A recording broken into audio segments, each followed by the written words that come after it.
The state came very close in March to running out of money, like literally running out of money.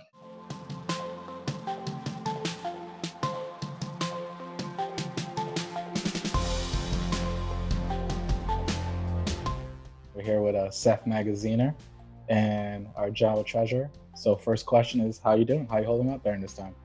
I'm doing good. Very fortunate in that, my family and I were safe, we're healthy.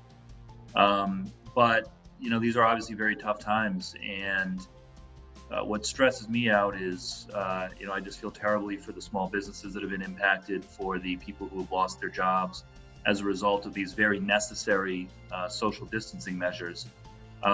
These are tough times, but if we ever doubted ourselves as a state, I think the last 2 months have shown that Rhode Islanders are tough and we're compassionate, we look out for each other, and we're resilient. So, I've always been proud to be from this crazy little state, but I'm more proud than ever. You are our first millennial to be elected into a statewide office, right? And what's sort of been your response as an elected official? First and foremost, the state came very close in March to running out of money, like literally running out of money, because all of our tax revenue, a significant amount of our tax revenue was either delayed or depleted completely. So income tax got delayed until the summer, sales tax went way down, casino and lottery went way down. And we were literally at one point, we had projections that we were days away from not being able to pay the bills. And those bills, were owed to frontline workers, right? These are the salaries for healthcare workers and social workers and police and first responders.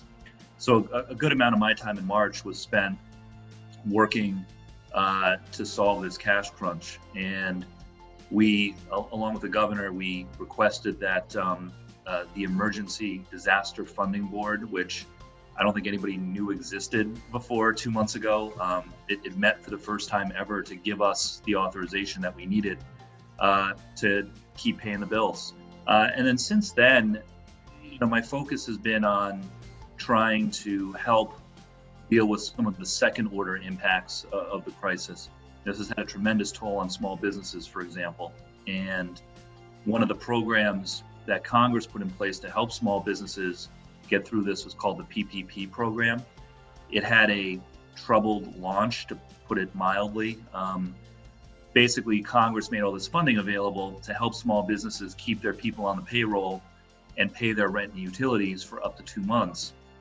And it was supposed to be a first come, first served system where if you were a small business owner, you were having a hard time keeping the lights on, you would go to a bank or credit union, you would get this loan. But importantly, the loan was not from the bank, it was from the federal government. You're supposed to get this loan to keep your people employed and on the payroll for 2 months. And then afterwards, the loan would be forgiven. So it was really a grant from the federal government. But what was happening was that a lot of the banks were using this as, an opportunity. And they were saying to people, well, we'll only process your application if you also take out a credit card from us, or if you take out some other financial product from us. Or they were bumping their more profitable customers to the front of the line, and the mom and pop shops that really needed the help were getting lost in the shuffle.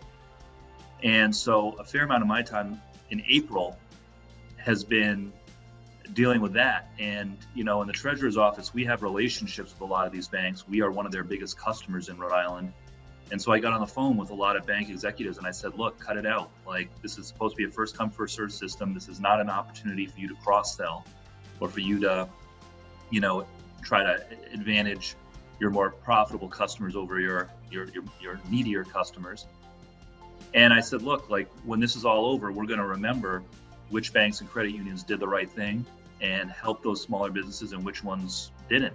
And we'll remember that when we think about where we bring the state's business in the future. Seth, can you talk about the impacts of the treasurer's office on the local community and small businesses, important programs like the domestic violence, helping people claiming money, especially important now for a lot of individuals? Yeah. Thank you for asking. There's 2 programs that our office runs that I think could be helpful to a lot of Rhode Islanders right now. The first is the Crime Victims Compensation Program. Unfortunately, There have been a lot of reports since the crisis began of an increase in domestic violence. There's a lot of people who, due to these necessary stay-at-home orders, are staying at home in bad situations, or maybe have lost their jobs, and so they're not able to leave abusive relationships, for financial reasons. And so it's a good opportunity to highlight a program that we run, the Crime Victims Compensation Fund. This is a program to help victims of violent crimes with expenses related to those crimes. And we cover all kinds of things. We can cover medical costs and transportation and lost wages. But I think the thing that's really relevant here for domestic violence is we'll cover relocation costs. So for victims of domestic violence who are trying to get away from their abusers, we will cover hotel room stays. We'll cover rent and deposit on a new apartment up to $5,000. And since we started doing this a few years ago, we've helped so far more than 700 Rhode Islanders relocate under this program. It's easy, it's discreet, and we turn those funds around quickly so that people can get out quickly. So again, if people are having a hard time in an abusive relationship or know somebody who is, they should call our office and we can help with that. And I think the other program that you alluded to is my favorite program that we have, which is Unclaimed Property. Yeah. Lost and found for money. There are, if a company owes you money but they don't know how to find you, they're not allowed to just keep your money. So for example, I just switched cell phone carriers, right? I just switched from one cell phone company to another. I won't say which ones. And, I got like a check for like $30 in the mail because my old cell phone company, I had paid for the full month, right? And they owed me $30 on the days, for the rest of the month. And, but, say that check went to the wrong place, or say that they didn't know where to find me. Like, Verizon or AT&T or T-Mobile wouldn't just get to keep my $30. They're required to turn that over to the state treasury. And it's our job to reunite people with this missing money.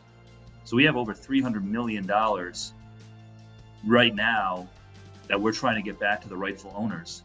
And it can be $10 or $15, or it can be $10 or $15,000. And so the website to go to is findrimoney.com.